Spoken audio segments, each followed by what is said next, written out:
About 10 years ago, I had just completed the final term of my 4th year of undergraduate education. At the time, I was on track to complete 2 degrees simultaneously, and each term I had been taking 7 courses, completing practicums, volunteering, all while making time for family and friends. About 2 weeks after the winter term ended, I went for a walk with a good friend of mine, and can remember that I was feeling like a new person. It was as if a weight had been lifted, and I commented about this to my friend. He turned to me and said, "Deepika, you are like a new person. And if I hadn't known you before this year, there is no way I would be standing here right now." Okay, as the saying goes, reality bites. I wish it was the only time that I'd have to have this learning, but it's one that I've had to come to time and time again. That my stress affects not only me, but those around me, and also my relationships with them. And that if I want to be able to honor those relationships, I need to take care of myself. But tuning inward can be really hard. It can feel unnecessary. And when I talk to folks about this, they'll say things like, "I don't need to do that," or "Who has time for that?" Taking time for ourselves can be really, really hard. But I think that if we don't do it, the consequences are dire. When we don't look after ourselves, we know that things go sideways. Research has lots of great things in there about the benefits of mindfulness and meditation, rest and relaxation. And that's great. But there's one teaching that always stands out to me more than anything else. Every single time I board a flight and I'm sitting waiting for the departure, during the initial information session, the directive is clear. If oxygen levels were to drop and the pressure decreased, a mask would be available. And I am to adjust my own mask first, before helping anybody else. Adjust your mask first. It's brilliant. And on a flight, during an emergency, it makes complete sense.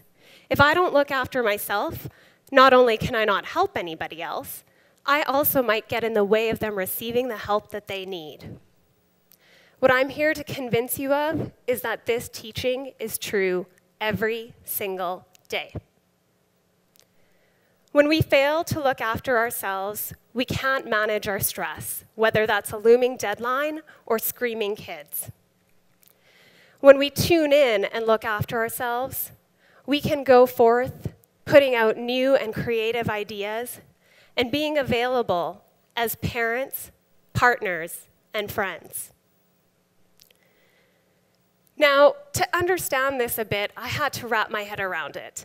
And I keep coming back to a teaching by psychologist Abraham Maslow. In the 1940s, he proposed a hierarchy of needs, at the top of which is self-actualization. This is the place where we would all like to be, leading a fulfilled life, having a life with purpose. But what I'd like to draw your attention to is the very bottom of the pyramid, our physiological needs. Maslow theorized that if we don't look after ourselves, we can never move up the pyramid to where we'd like to be. And physiological needs aren't rocket science. They're things you already know. It's our need for food, air, water, shelter, and rest. But what I don't get is if it's so easy, why do I have such a hard time learning from this simple teaching? Think to yourself about the last time you ignored your physiological needs. During this week, did you maybe skip a meal? Or ignore the fact that you were thirsty because you were too busy working on a project to get up from your desk? I know that I'm guilty of this. And like, I'd like to think that I look approachable and well-managed, but that's really what I look like half the time, because I'm not paying attention. Now, this photo, I'd love to say, is a joke and was taken only for this presentation, but it's not. My husband took it when I was running late, and there was no lion standing in front of me. My life was not at risk. Yeah, I had tried to do my hair, but I was overwhelmed. It happens to all of us. I'd like you to think for a moment about the last time that you were stressed. Perhaps, like me, you were also running late. Or maybe you had had an argument with a family member or a colleague. Whatever it is, allow yourself to really recall that moment. Feel it. Being such a smart human is a bit of a double-edged sword. Not only do we have to contend with the day-to-day stress that's in front of us, we can think about something and elicit the exact same physiological response in our bodies. If you imagine that you were in a train station that was crowded and bustling, and you were waiting to get out of town. You have your luggage at your side, your hands are full of documents, your ticket, your wallet. When out of the corner of your eye, you notice somebody dashing your way, about to snatch something out of your hand, what would happen? In that moment, you would have to react. You could fight, or you could flight, try and get out of there. But you would have to react. And in a stress response, our body will react. Our heart will beat faster.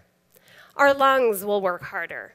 Our eyes will even open wider to take in as much information as possible.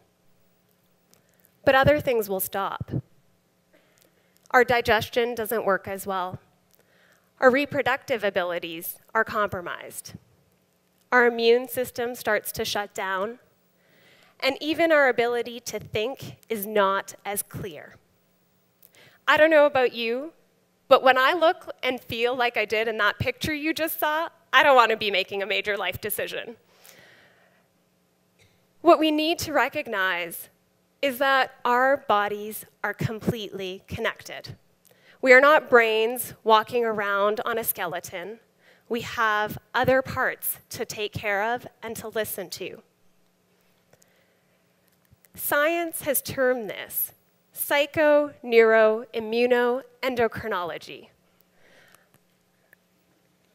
It's a really fancy word, my favorite these days, of saying that our mind and body are connected. That we need to look after our whole selves and pay attention to what we need when we need it.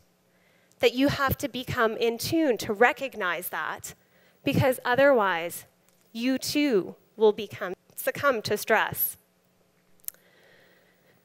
Now, when that happens, everybody suffers. Stress has huge impact on our health, like lowering the probability of your survival if you had a cancer diagnosis. But it also impacts things like your ability to work consistently. Work absenteeism goes out the roof. Burnout, fatigue, relationship problems. So this is important. And what I'm worried about is that we don't tune in to what our body needs. And if we cannot do that, we're in trouble. Think for a moment about before you came into the theater. Were you paying attention to what your body needed or what would make you feel good? Or were you tuned in to the external environment of friends, colleagues, perhaps your phone full of emails? It's becoming harder and harder to tune in. I'll bring it back to myself for a moment. I'm self-employed, and at this point, I enjoy greater flexibility than ever before in my career. But I actually have very little balance. There are days where I've booked myself solid, leaving no time for lunch, let alone a bathroom break. Ends up with me looking like I did. And what happens is that we cannot function at our prime. If we want to be go-getters and achievers, to be successful, we need to pay attention to ourselves. And our bodies are designed to do this. We have what I'd like to think of as gas and brakes. And our gas is the stress response. It gets everything revved up and ready to go so that we can react. But we also have our brakes, which is meant to bring us back down and balance. Homeostasis is what our bodies are designed for. But we have to let them get there. If we don't tune in, we're going to be on the go with the pedal to the metal all the time. And although it seems like these days stress can be a sign of success, I'm worried that if we don't tune in, long-term success will not be possible. We'll not be able to take our creative ideas out into the world if we don't begin to listen to our own needs first. Now, I'm not asking that you eliminate stress completely. In fact, stress helped me get here today. But we have to determine an optimal zone for stress. So you have to start to pay attention. It's not about creating a half an hour contemplative practice per day, but just beginning to pay attention moment to moment. I'd like to ask that for a moment now, you allow yourself to close your eyes and tune inward. Pay attention to how you're feeling right here, right now. Allow yourself to notice what your breath is like. Is it deep and relaxed into the abdomen? Or is it shallow and tense and held in the upper chest? Allow yourself to also pay attention to how you're thinking. Bring yourself back to the present moment, not letting yourself be drawn into the future or dragged into the past. Allow the thoughts to come like sounds would come in and out of your ears. Even pay attention to the physical sensations in your body. Take an inventory of all the information coming your way. As entrepreneurs, go-getters, and students of life, slowing down in to the most important instrument that you have been given, your body. Your body is always giving you information. It's your companion. All you have to do is listen. Thank you.